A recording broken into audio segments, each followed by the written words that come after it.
Mbarire is a young gentleman and a counselor. If I took it well, a trauma expert. Would you have any experience to share? Or maybe what motivated you to study trauma? Is it because of some background? Or you just, God decided to place you there, like Jeremiah?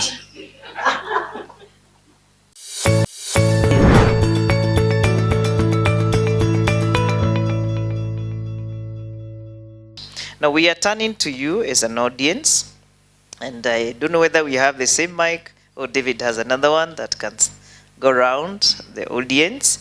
If there is a comment you have, a question you have for the panelists, please feel free to do so. Yeah.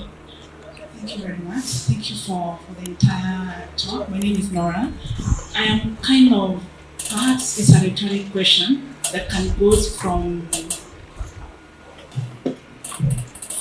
the entire session. I got that in most cases, parenting does an issue because the adolescents are symptoms of the family. And then in this scenario also, the children are from school. So you'll find they are mixed up of different characters that the children are picking. So maybe and also from what Mr. Kariuki has said, no, in this scenario, in most cases you'll find like there's the negative peer influences, and then there is a parental background that is causing a risk factor for the substance abuse. Now, in this case, where there's a complex system, then we have Gen Z who are very high-tech. How can parenting issues or the adolescent crisis be helped for the whole entire generation to come out of these issues of addiction? Good morning, everyone. I'm Joseph Deuli, and my questions goes to Mr. Kariuki. Since he mentioned that he was or he has been principal for a long time, and given that the case study given by our fellow Francis, you have been dealing with these cases in school, and what I'm wondering, how are you able to deal with them in school, especially given that Francis' issue was tackled in school and achieving his life goal? Thank you. Thank you so much, Mr. Joseph. Anyone else? Yeah. Good morning, everyone. I am Alan Madenge, and I'm an ICT assistant at Dr. Susan Gitau Counseling Foundation. Well, my question goes to Mr. Kariuki. You really discussed about the good parenting skills of a father. Then I'm asking this. What if the father doesn't recognize their weaknesses or their faults in the parenting? Then, as a child, what should you do? They don't recognize it, and they seem never even ready to change, or they are not even willing to change. Thank you. Thank you, Mr. Alan. We had another hand here. Sir Kariuki. Thank you. I'm Dr. Njue, and I wish to pose at least one question to 2 or 3 persons, starting with Francis. And I hope I'm not soft as I ask, because we don't want to appear like we are mourning, because what we are saying appears very serious. So let's remember it's a talk show to encourage others, those who could be watching here or even beyond. Francis, I'm sorry to interfere with your family. So do you have a family? Do you have sons or daughters or both? And how do you relate with them? Borrowing from your late father's relationship with you. And therefore, simply we are asking, what is your relationship? What is the relationship between you then and now with your children? And I don't want you to keep your wife, if you have, are we out of this? That is one. Another question to Francis. What is your word on the toxic society where the bar or those who sell drugs patronize us and they call us senior customers, and we feel valued when we get there? There are seats reserved for us because we spend a lot of money there. Therefore, we do business, we assist or facilitate their growth in terms of economic growth. Mbarire is a young gentleman and a counselor. If I took it well, a trauma expert. Would you have any experience to share? Or maybe what motivated you to study trauma? Is it because of some background, or you just, God decided to place you there, like Jeremiah? And is there complete research on dopamine? How can dopamine, this may be beyond you or even beyond everyone, how can dopamine be used as a reward system for good things? I mean, why does it always take us to pornography, to addictions that are negative? Why would it not take us to the book addiction, talk addiction, you know? Why is it biased towards the bad things? Finally, for now, to Mr. Kariuki, who is my colleague and an old friend, as a chief principal, you have, as a father, you have used a very good formula to make your sons excel. Did you apply the same in the schools where you were, against the background of the target puzzle, where the Ministry of Education pushes you, the parents want the best in their school, the boards of management, the society, and until we get to a point where we want every student to get an A, irrespective of their backgrounds. Thank you. Yeah, thank you so much. I can feel why you're clapping. Maswali mengi mmeuliziwa. So thank you. Okay, thank you very much. I don't know whether I start with the last one, because that is challenging and is coming from someone who knows me very well. I am one person who don't believe in grades, and I believe in what is written in the Bible. We are fear-free and wonderfully made. Whether you are an A or a D student, but I believe maybe the CBC is going to cure that one, because we are gifted in different things, and ours is to identify the talent of each child. I actually used that, and actually was telling people to better their best, and would actually target, I am at a D, can I be able to go to D+? I am at a C, can I be able to go to a B? And I was telling them, failure is being an A student and you get an A-. You are failing. And it is not being a D student and then you become, you acquire a C. That has been my philosophy. So, was I using the same as I did to my son? It's not crude. It is actually a very good thing if you can be, but I have actually mentored some students along that. Then the other one, the skills. What if your father does not have those skills of parenting? That one is a difficult one. From which supermarket can we refer that father to go and buy them if you don't have them? You know, some of the problem which we suffer, I don't know whether they are generation.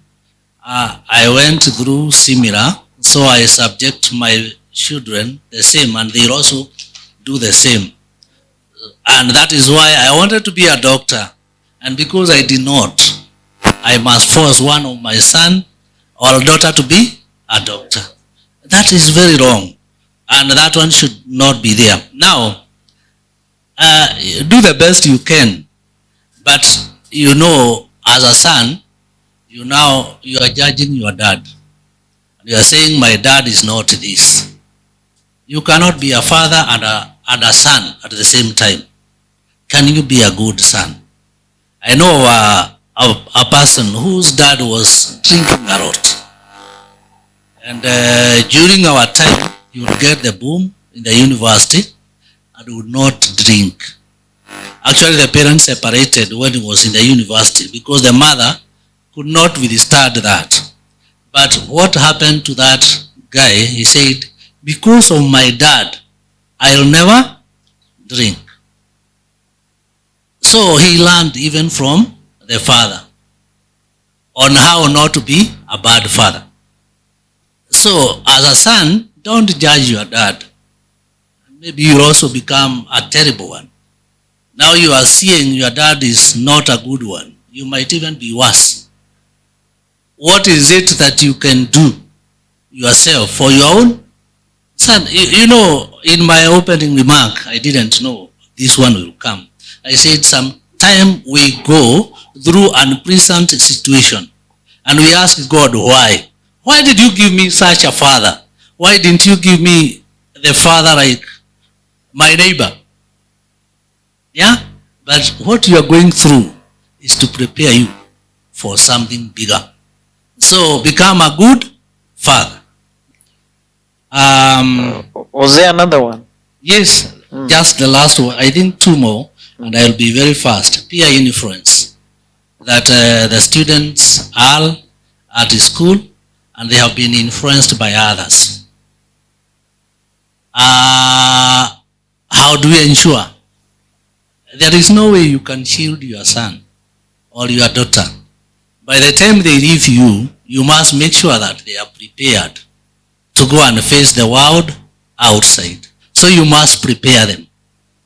If you are lucky to have come across or gone through where I was able to identify, and I would group them, and I would call Daktari and talk to the group of students, those who are having that problem.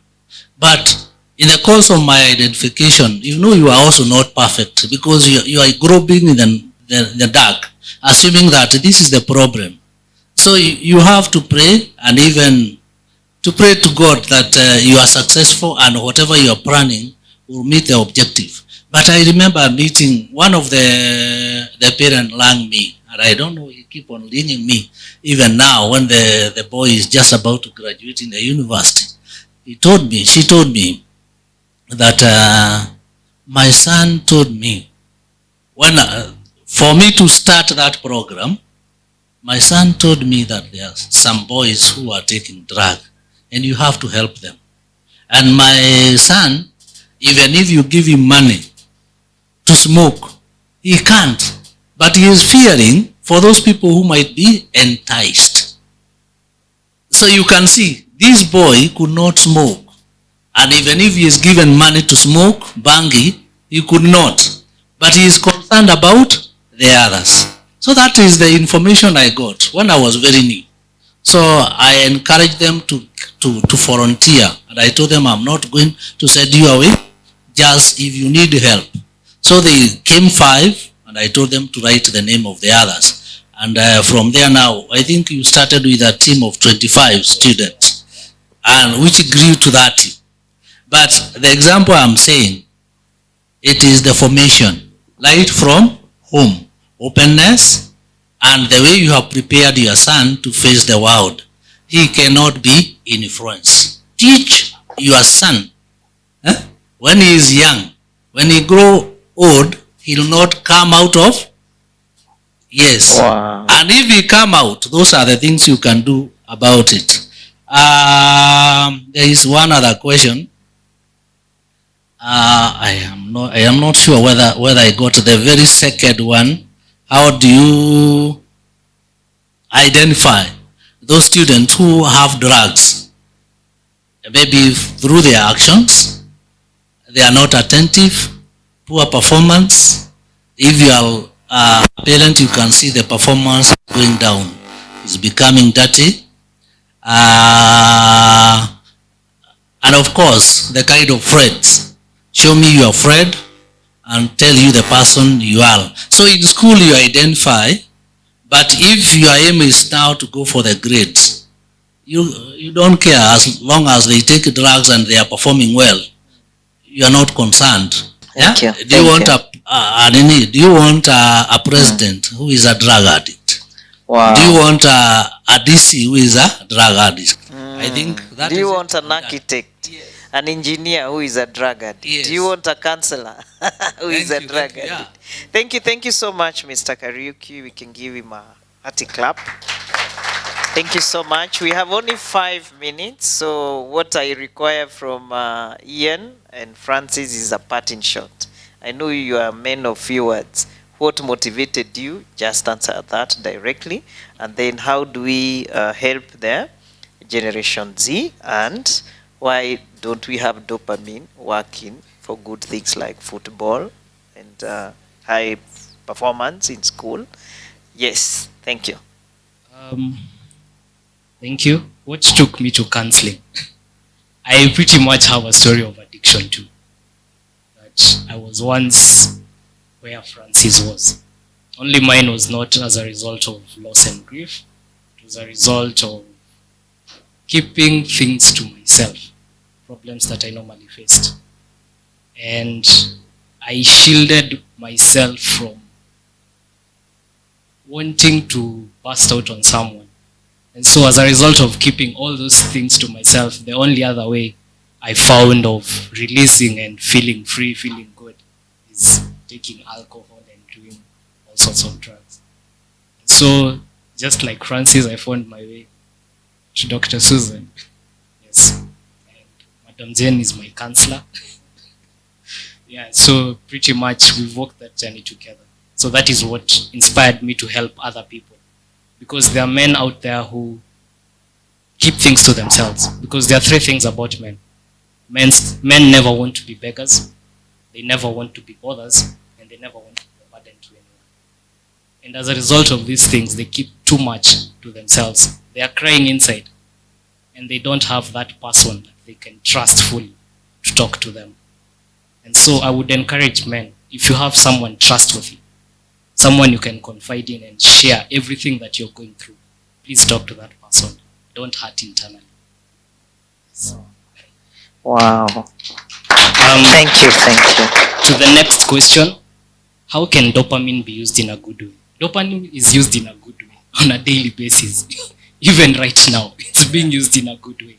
But when we take these drugs, what happens is where the dopamine gets transmitted from one neuron to another, that is where the drug comes in.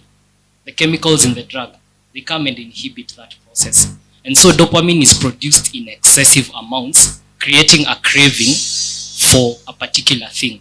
And since that drug has cut that channel link, that drug is what someone goes for entire time. So dopamine is produced in excessive amounts, but it doesn't get transmitted from one neuron to another. And so that excessive amount creates that craving. And so that craving is what leads someone to taking more and more of that drug. They can get that clinical, eh? It's like you have a bridge, yes, and the bridge breaks down. So you keep trying to create something to cross over. Yes. And so for the dopamine, there is a craving for more and more. And the more you're craving, the more abnormal you are becoming. And that is why you find people in the later stages of addiction. Eh? I'm sure today when Francis talks and Ian talks, people wonder, did they one time behave like the addicts we know? Yes, they did. But there is what happened, the reversal of that cycle. Thank you so much, because it's doable. Yes. You are a proof that it's doable. So that's it for dopamine. But dopamine is used in a nice way when you're watching movies, when you're interacting with friends. Even now, as we are talking and as you're listening, it's a reward system because you're gathering information. And we're all seeking information for growth. So dopamine is actually being used in the right way. Yeah. And finally, how can we help Gen Z?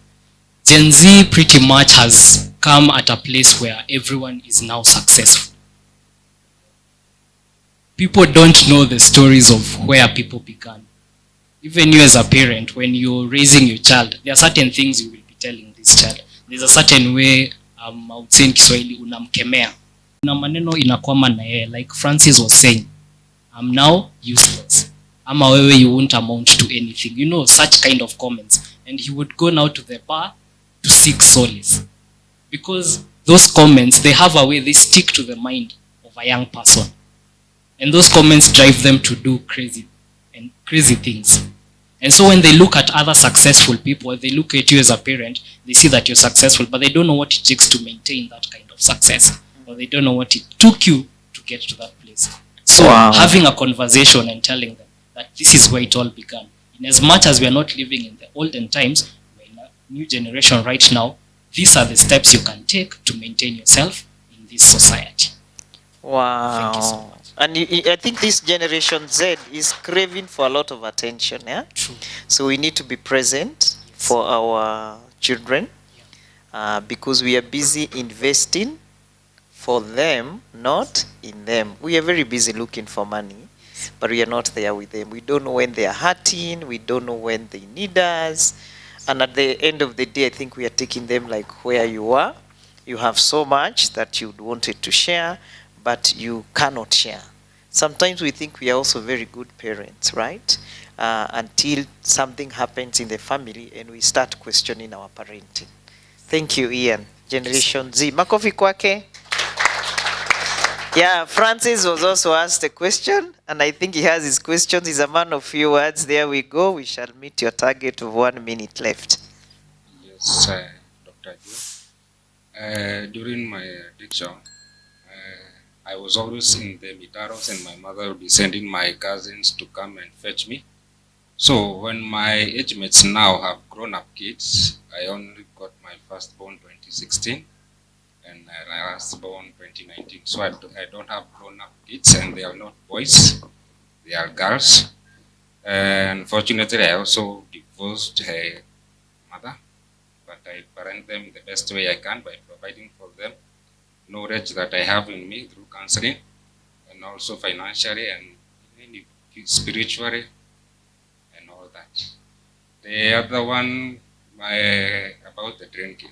I live in Kamakis bypass, and Fridays, magari zimejaa hapo, people drinking.